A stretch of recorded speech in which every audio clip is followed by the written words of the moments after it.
Assalamualaikum warahmatullahi wabarakatuh. Pada kesempatan kali ini, saya akan mempresentasikan hasil penelitian saya yang berjudul Analisis Unggahan Media Sosial pada Instagram Rachel V-nya menggunakan Important Performance Analysis. Penelitian ini dibimbing oleh Bapak Insinyur Aam Alamudi MSI dan Ibu Yeni Anggraini SSI MSI. Pokok bahasan yang akan saya bahas yaitu pendahuluan, metode, hasil dan pembahasan, kemudian kesimpulan dan saran.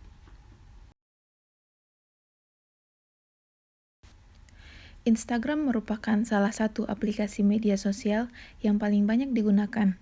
Penggunaan Instagram hingga saat ini mencapai 1 miliar pengguna dari seluruh dunia menurut Ceko 2018. Salah satu pengguna Instagram yang menarik dan menginspirasi adalah Rachel V-nya dengan lebih dari 5,1 juta pengikut hingga saat ini. Pada akunnya, Rachel V-nya membuka layanan iklan dan promosi yang disebut endorsement. Menurut CIM 2010, celebrity endorsement adalah memanfaatkan seorang artis, entertainer, public figure yang dikenal masyarakat karena kemampuannya yang dapat mendukung produk yang dipromosikan. Iklan dengan menggunakan celebrity endorsement cukup efektif untuk menanamkan image ke benak konsumen karena konsumen masih dipengaruhi figur-figur tertentu dalam membeli produk. Dengan jumlah pengikut yang tidak sedikit tersebut, tak sedikit yang terpengaruh dengan hal-hal yang diunggahnya. Oleh karena itu, banyak pengguna Instagram yang ingin beriklan dan tidak takut untuk mengeluarkan biaya yang besar. Analisis ini dilakukan untuk melihat faktor-faktor apa yang mempengaruhi loyalitas pengguna Instagram terhadap unggahan Rachel V-nya. Peubah yang digunakan dalam penelitian ini merupakan bentuk unggahan Instagram Rachel V-nya di dalam feeds maupun Instastory yang dikelompokkan ke dalam fitur highlight yang ada di Instagram. Tujuan dari penelitian ini adalah mengetahui jenis postingan yang diharapkan oleh pengikut terhadap postingan Instagram Rachel V-nya dan melihat perbedaan antara analisis expected performance dengan important performance matrix analysis. Selanjutnya yaitu metode penelitian. Analisis yang digunakan yaitu important performance analysis dengan pendekatan expected performance dan matrix analysis. Expected performance dilakukan untuk mengukur tingkat harapan dan kinerja satu peubah yang paling berpengaruh kemudian dirata-ratakan dengan jumlah responden. Sedangkan matrix analysis digunakan untuk melihat performansi peubah di mana data laten diskalakan dan dirata-ratakan untuk mencari nilai kinerja setiap peubah pada peubah target. Selanjutnya prosedur analisis. Diawali dengan membuat kuesioner penelitian pendahuluan, kemudian melakukan prasurvei. Data yang didapatkan melalui prasurvei dilakukan untuk menguji apakah kuesioner yang digunakan sudah dapat dikatakan layak untuk menjadi alat pengumpul data. Uji yang digunakan yaitu uji validitas dan reliabilitas. Setelah dilakukan uji, melalui peubah yang valid dan reliabel dirancang sebuah kuesioner untuk penelitian, kemudian melakukan analisis deskriptif untuk mengetahui deskripsi responden secara umum, lalu melakukan analisis important performance dengan pendekatan matrix analysis dan expected performance analysis. Selanjutnya, interpretasi hasil. Selanjutnya prasurvei. Metode sampling yang digunakan yaitu snowball sampling.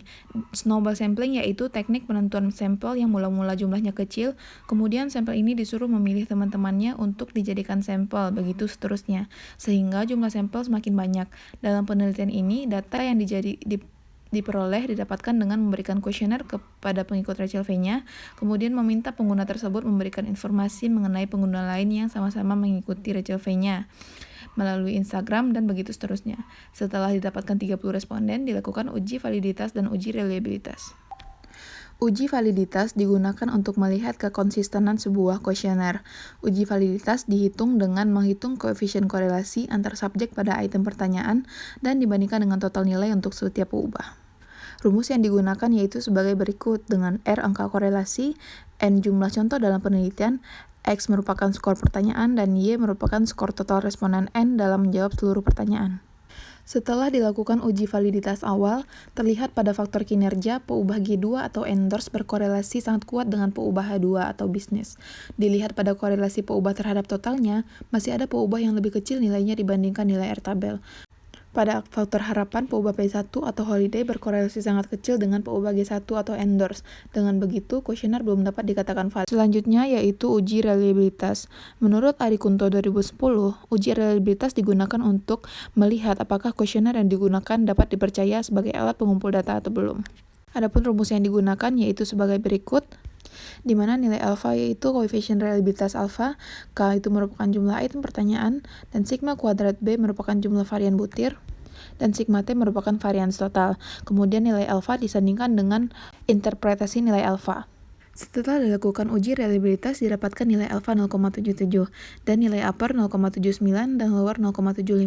Jika nilai upper dan lower dibandingkan dengan nilai alfa masing-masing peubah, terlihat bahwa peubah motivation di luar rentang upper dan lower, maka peubah tersebut belum dapat dikatakan valid. Begitu juga dengan faktor harapan, nilai alfa yang didapatkan yaitu 0,77, sedangkan nilai upper 0,80 dan lowernya 0,79. Dilihat masing-masing peubah, masih ada peubah yang belum reliable, maka kuesioner tersebut perlu dilakukan perbaikan. Adapun simpulan dari prasurvei ini adalah kuesioner belum dapat dijadikan alat pengumpul data, karena diduga dengan adanya kemungkinan ambigu kata sehingga menimbulkan multipersepsi, baik dalam bahasa yang sama ataupun budaya responden yang berbeda. Setelah dilakukan perbaikan pada uji validitas, dilihat nilai korelasi peubah terhadap totalnya kemudian dibandingkan dengan nilai R tabel yaitu 0,2960. Jika nilai korelasi lebih besar dari nilai R tabel, maka peubah tersebut dapat dikatakan valid. Dengan demikian, peubah-peubah tersebut sudah dapat digunakan untuk penelitian. Selanjutnya perbaikan pada uji reliabilitas. Didapatkan nilai alfa 0,93. Dilihat alfa masing-masing peubahnya sudah masuk ke dalam rentang upper dan lower sehingga peubah-peubah pada faktor kinerja sudah dapat dikatakan reliable untuk dijadikan alat pengumpul data. Begitu juga pada faktor harapan di mana alfa yang didapatkan yaitu 0,95 dan masing-masing peubah sudah masuk ke dalam rentang nilai upper dan lower sehingga peubah-peubah yang digunakan sudah dapat dijadikan alat pengumpul data. Sehingga penelitian bisa dilanjutkan. Kemudian pada saat penelitian 217 kuesioner disebarkan dan dikembalikan 185 kuesioner.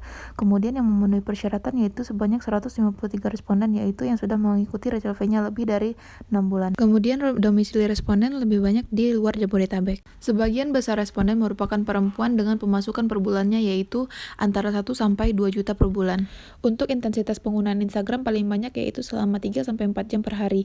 Sementara untuk perhatian responden kepada unggahan resurveinya lebih dari 84% yang memberikan perhatian penuh terhadap unggahan resurveinya di feeds maupun Instastory. Kemudian dilakukan expected performance analysis dengan merata-ratakan nilai pertanyaan setiap peubah dan didapatkan hasilnya sebagai berikut. Dengan garis tengah untuk X atau kinerja 7,29 dan garis tengah untuk Y atau harapan yaitu 7,29.